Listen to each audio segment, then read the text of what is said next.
Let's recap, take a look at some of the highlights, and get thoughts from the start.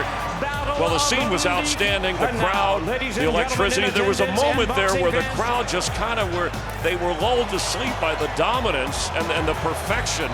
Look, at the beginning, Mikey was doing well. He was pushing Errol back, but Errol's never been really backed up.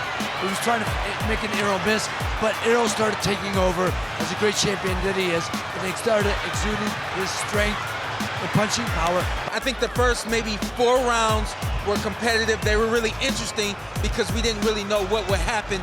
But somehow, some way, Errol Spence broke down Mikey Garcia, and right around that 6th or 7th round is when he just completely took over. Mikey couldn't find his distance. Errol started backing him up with that jab, that left hand. Mikey couldn't find his distance. When he tried to, he was getting hot, he was getting hit too much.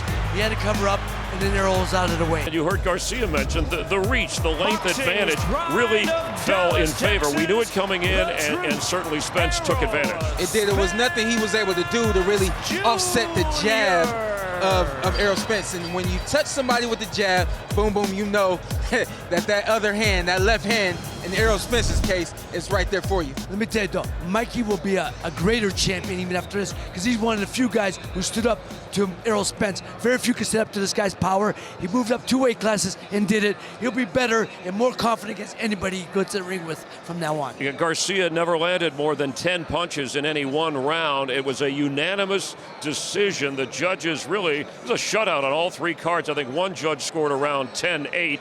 Did you give any rounds in this fight to Garcia? It really was an amazing performance by Errol Spence. I think early on in the fight, I gave the 2nd round to Mikey Garcia. I think that he was a little bit more aggressive that round, and he was able to land some shots that round. But unbelievable stat that he didn't land any more than 10 punches in any round. Yeah. You never expected that in this fight. I gave Mikey 2 rounds. Those were early rounds.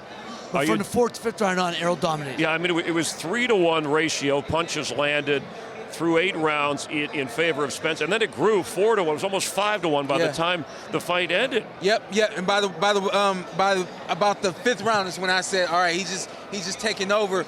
He was really able to break down. I don't think Mikey Garcia was frustrated. I think he couldn't find a rhythm, and as a fighter, when you don't find a rhythm, you can't get into what you do well. It just never comes together for you. And you know, when you're going round after round against somebody hitting you, it breaks you down. You get slower, you get less confident about throwing and landing, and I think that's what the case was tonight. And that has a lot to do with Errol Spence. He's one of the most, if not the most difficult guy to fight. He can box on the inside, box from the outside, tremendous punching power on both hands. He's the most dominant guy I've seen so far in boxing right now. Well, it was a fight we all wanted to see, and Spence said, look, I want to be, you know, the Floyd Mayweather face of boxing going forward. Took on a guy, a 4-division champ, and just held his own. It was a dominant performance. So let's get your final thoughts going forward for Spence Pacquiao. Is that the next fight? Man, Jerry Jones said people will walk across Texas to come here. I'm a competitor. If Manny Pacquiao is dragging his feet, I'm raising my hand right now. I'm a competitor. I'm ready to get in the ring. There was a Spence shot, though, where he said you wouldn't. I think he said you wouldn't sell out a family dinner. I'm going to sell out a family dinner tomorrow. Okay. All right, take that, Errol. I'd love to see Shawn. I'd like to see Errol. He said if the Pacquiao fight don't happen right away, if Shawn, that shot, or any of the other top guys, but I'd like to see my brother Shawn to get that shot. Well, it was an enjoyable performance. Again, hanging in there. Certainly a bit of a surprise that maybe there wasn't a knockout, but Garcia able to go the distance against the undefeated Errol Spence, who looked outstanding. Thank you for watching. Well, if you enjoyed that clip, make sure you click somewhere around here and subscribe. From fight highlights to exclusive interviews, we have got everything you need as a boxing fan right here on PBC on Fox.